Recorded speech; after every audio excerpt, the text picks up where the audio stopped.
C'est peut-être le sport du 3e millénaire.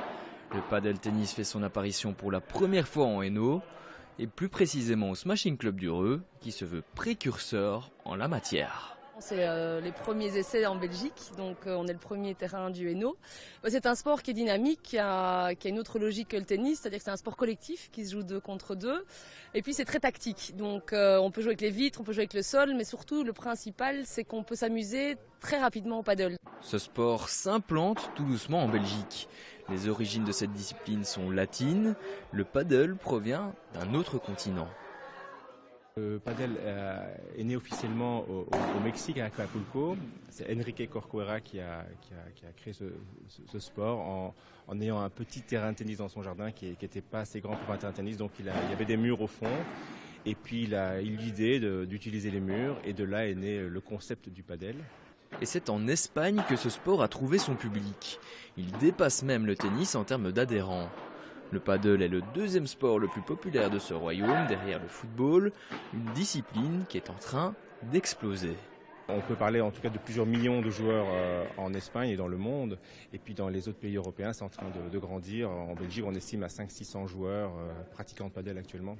Le paddle ressemble très fort au tennis, à quelques différences près.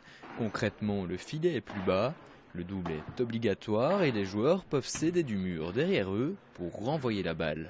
Ici, l'avantage c'est que déjà, tu as les vides, donc la balle ne va jamais s'éloigner, elle revient toujours. Et c'est que ça se joue toujours 2 contre 2 aussi. Je pense qu'au tennis, quand tu joues au tennis, c'est souvent en simple. C'est un grand terrain à couvrir. Ici, c'est quand même plus petit. Une autre différence est également à marquer avec son grand frère, le matériel. Les balles sont plus molles, la raquette est un peu plus petite. Et le coup d'ensemble démocratise la pratique de ce sport. Alors en termes de matériel, le matériel est très accessible. Donc une raquette de paddle est disponible à partir de 40 €. Et en termes de location de terrain, donc le prix classique est de 6 € par personne par heure de paddle. Maintenant, on a un système de quart de 10 heures qui se vend 50 €, donc où ça revient à 5 € par joueur par heure. Un terrain de paddle occasionne un coût total de 35 000 €. Autant dire qu'il s'agit d'un investissement. Le Smashing Club du Reux croit beaucoup en ce projet. Il espère attirer une forte communauté hispanique des régions environnantes. Un 2e terrain extérieur cette fois verra même le jour dans la commune rhodienne.